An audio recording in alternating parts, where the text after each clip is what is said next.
মাকে নিয়ে গিয়েছিলাম মোবাইলের দোকানে। বেশ কয়েকটা দামি মোবাইল সেট দেখানোর পর দোকানের ছেলেটি বলল, স্যার এই সেটটা নিতে পারেন, দারুণ ফিচার্স, ক্যামেরাটাও দারুণ, ইন্টারনাল মেমোরিও অনেক বেশি। দাম কত আছে? আপনার রেঞ্জের মধ্যেই, 19,800। আমি ভালো করে দেখে নিয়ে মাকে বলি, মা এটা পছন্দ তোমার? কথাটা শুনে দোকানের ছেলেটি মুখের দিকে তাকিয়ে জিজ্ঞেস করে, কার জন্য মোবাইল নেবেন? আমার মায়ের জন্য। ও আচ্ছা, আগে তো বলবেন মায়ের জন্য। আমি ওই 1,300 টাকার মধ্যে সেট দিয়ে দিচ্ছি।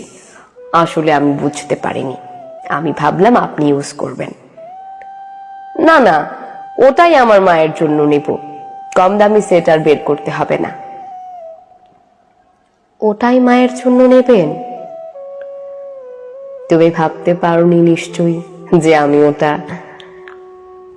ছেলেটি একটু লজ্জা পেয়ে বলে, আসলে স্যার অনেক কাস্টমার আসে, বয়স্ক মা বাবার জন্য যখন মোবাইল নেন সব থেকে কম দামিটাই বার করতে বলেন। সরি স্যার, কিছু মনে করবেন না। মোবাইলটা কিনে মায়ের হাতে যখন দিই তখন মা যে কি খুশি হয়েছিল সেদিন তা বলে বোঝাতে পারবো না। দোকানের ছেলেটির মতো অনেক মানুষের ধারণা বাবা মাকে এত দামি মোবাইল দেওয়ার কোনো প্রয়োজন নেই। তো পাশের বাড়ির একজন দাদা আমাকে বলেছিল, এত দামি মোবাইল মাকে দিয়েছিস, তোর মা স্মার্টফোন ব্যবহার করতে পারবে তো?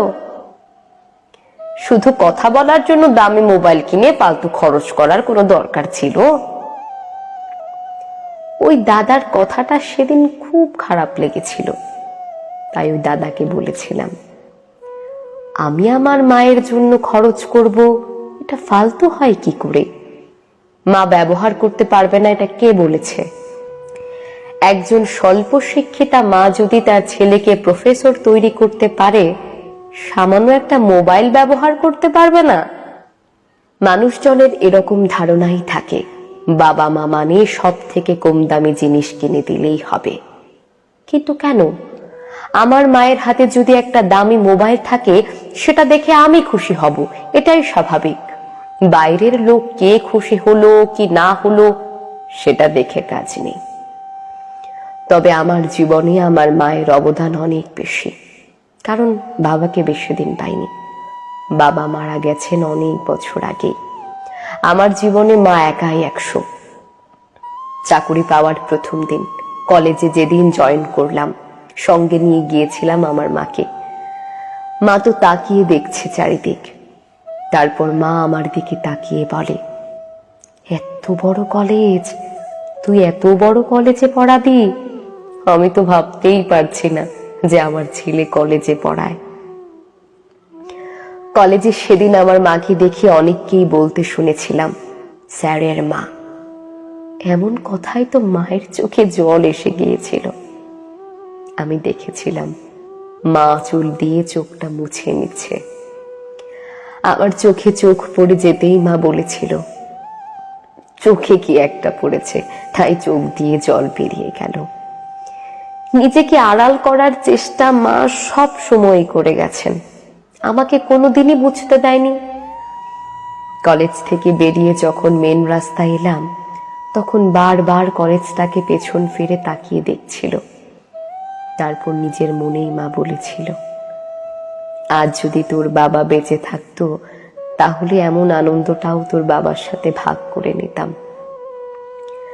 মায়ের কথা শুনে সেদিন আমিও নিজেকে আর সংবরণ করতে পারিনি। চোখের কোণটা চিকচিক করে উঠেছিল। মাকে বলেছিলাম, আমার জীবনের যত সার্টিফিকেট আছে এগুলো সবই তোমার প্রাপ্য। তোমার শিক্ষার মূল্য লুকিয়ে আছে আমার প্রতিটা মার্কশিট আর সার্টিফিকেটে। উপরে আমার নামটা থাকলেও নেপথ্যে তো তুমি।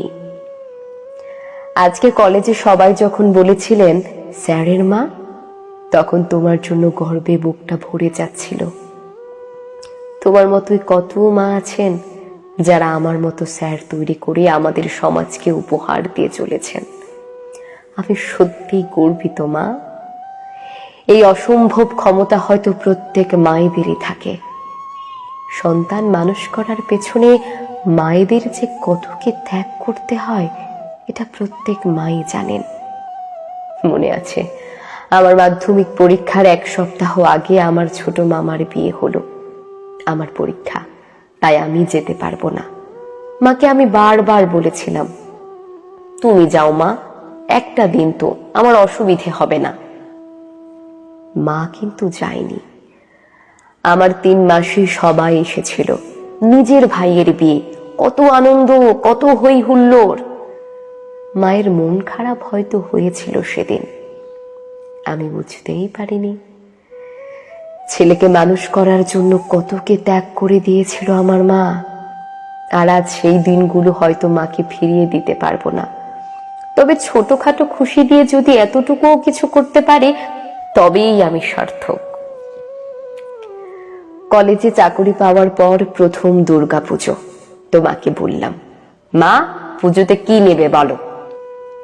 মা হেসে বলে, আমার চাওয়ার কিছু নেই। বেশ, আমি তোমাকে 20,000 টাকা দিচ্ছি, তুমি তোমার পছন্দ মতো যা খুশি কিনো। মা একটু ভেবে বলে, শোন বাবা, একটা শূন্য কেটে যেটা হবে ওটাই আমাকে দিস, আর বাকি টাকাটা আমার আশেপাশের গরিব মানুষজনের জন্য কিনতে চাই। 20,000 টাকার 2-3টে দামি শাড়ি হয়তো কিনবো, একবার পরি আলমারিতে পুড়ে দেব, তাতে লাভ কি? ওই টাকাগুলো বন্দি না করে যদি মুক্ত করতে পারে তাহলে গরিব মানুষগুলো পুজোতে পড়ে আনন্দ পাবে, আমি তাতেই খুশি হব। খুশিগুলোকে ভাগ করে নেয়ার শিক্ষা মায়ের থেকেই, তাই প্রতি বছর পুজোতে কিছু গরিব মানুষের জন্য কিছু টাকা বরাদ্দ থাকে। ওদের কেনাকাটা কমপ্লিট করে তবেই নিজের জন্য কিনবে মা।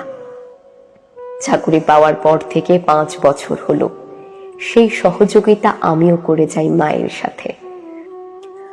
বাবা মা আমাদের জন্য সারা জীবন ধরে যা করেন, আমরা তার কতটুকুই বা তাদের দিতে পারি? কিছুই পারি না। নিজেদের কত সাধ জলাঞ্জলি দিয়ে আমাদের বড় করেন। বাবা মা যদি ওনাদের সব সেরাটুকু আমাদের দিতে পারেন, তাহলে আমরাই বা কেন নিচু মানসিকতা নিয়ে সব থেকে কম দামে মোবাইলটা কিনব? যেদিন স্মার্টফোনটা মায়ের হাতে দিয়েছিলাম সেদিন মা কিছুই জানতো না, তবে আজ সব পারে আমার মা। ফেসবুক, হোয়াটসঅ্যাপ, ইউটিউবে গান, ভিডিও, মুভি সবটাই করতে পারে দক্ষতার সাথে। আমি মাকে শিখিয়ে দিয়েছি সব। একটুখানি সময় যদি ওনাদের জন্য দেই তাহলে ওনারা শিখতে পারে বই কি। আমার বাড়িতে কম্পিউটার আছে। আমি মাকে বললাম, তোমাকে কম্পিউটারটাও শিখতে হবে। তারপর কম্পিউটার ক্লাসে মা ভর্তি হয়। 6 মাসের একটা বেসিক কোর্স করে মা নিজে কম্পিউটার চালাতে পারে এখন। শুধু কম্পিউটার নয়, শরীর চর্চার জন্য জিমেও যায়। আমরা চেষ্টা করলেই পারি আমাদের বাবা মাকে ভালো রাখতে। সদিচ্ছা থাকলে কি না হয়। আমাদের ভালো রাখার জন্য বাবা মা তাদের জীবনের সবটুকু দিয়ে যদি একটা সুন্দর ভবিষ্যৎ উপহার দিতে পারে, তাহলে আমরাও ছোটখাটো খুশি দিয়ে বাবা মায়ের জীবনটাকে আনন্দে ভরিয়ে তুলতে পারি। এটাই সত্যি। ধন্যবাদ।